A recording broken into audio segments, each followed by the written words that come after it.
Police command control centre ను CM Revanth Reddy సందర్శించారు. Banjara hills లోని కంట్రోల్ సెంటర్ కు చేరుకున్న సీఎం కు డీజీపీ రవిగుప్తా, సీఎస్ శాంతకుమారి ఉన్నతాధికారులు ఘన స్వాగతం పలికారు. సీఎం అయిన తొలిసారిగా కంట్రోల్ సెంటర్ ను వెళ్లిన పోలీస్ అధికారులతో సమావేశమైన రేవంత్ రెడ్డి అధికారుల విధులు, డ్రగ్స్ నిర్మూలన తదితర ఇతర అంశాలపైన సమీక్షించారు. ఇదే అంశానికి సంబంధించి మరిన్ని అప్డేట్స్ మా ప్రతినిధి విక్రాంత్ అందజేస్తారు. విక్రాంత్.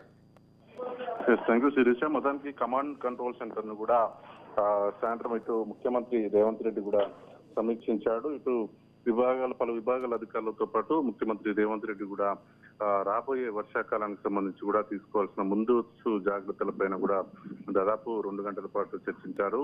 దీనికి ఇటు పోలీసు, జిహెచ్ఎంసీ అధికారులతో పాటు విద్యుత్, ట్రాఫిక్, వాతావరణ శాఖకు సంబంధించిన అధికారులు కూడా హాజరయ్యారు.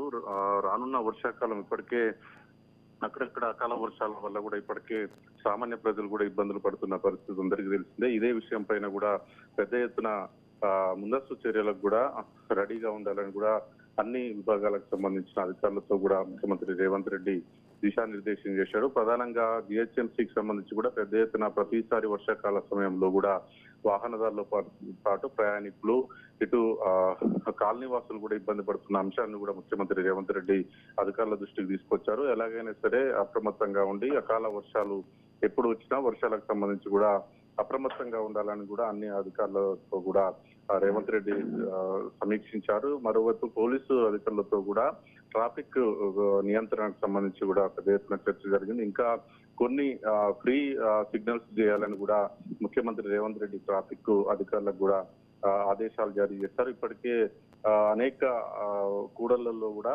ట్రాఫిక్ గంటల పాటు ట్రాఫిక్ అంతరాయం కలుగుతున్న సమస్యలను కూడా ఇటు అధికారుల దృష్టికి తీసుకొచ్చారు. ఫ్రీ లెఫ్ట్ హ్యాండ్ ఇవ్వాలనేసి ఎవరు కూడా ట్రాఫిక్ కు సంబంధించి కూడా ఇబ్బందులు పడకూడదని ఇటు ట్రాఫిక్ సంబంధించిన అధికారులతో పాటు పోలీసులు సంభాషించారు. ప్రధానంగా జిహెచ్ఎంసీ అధికారులతో కూడా చాలా ఇటు ఇప్పటికే ఇటు జిహెచ్ఎంసీ పరిధిలో ఉన్నటువంటి గ్రేటర్ హైదరాబాద్ కు సంబంధించిన పరిధిలో ఉన్నటువంటి అనేక సమస్యలను కూడా జిహెచ్ఎంసీ అధికారుల దృష్టికి తీసుకువెళ్లాడు. రానున్న వర్షాకాలం నేపథ్యంలో కేవలం నెల రోజుల్లోపే మిగిలిన అన్ని కార్యక్రమాలు కూడా పూర్తి చేయాలని, వర్షాకాలంకు అందరూ రెడీగా ఉండాలని కూడా అధికారులకు సూచించారు. ప్రధానంగా ఈ ట్రాఫిక్, అదేవిధంగా జిహెచ్ఎంసీ, విద్యుత్, పోలీసు అధికారులతో పాటు వాతావరణ శాఖ అధికారులతో కూడా దాదాపు 2 గంటల పైగా కూడా చర్చించి రానున్న వర్షాకాలం సంబంధించి కూడా ఎలాంటి అవాంతరాలు, అవాంఛనీయ ఘటనలు కూడా చోటు చేసుకోకుండా చూడాలని కూడా దాదాపు 2 గంటల పాటు కూడా సమీక్ష చేశారు. Right, thank you Vikrant.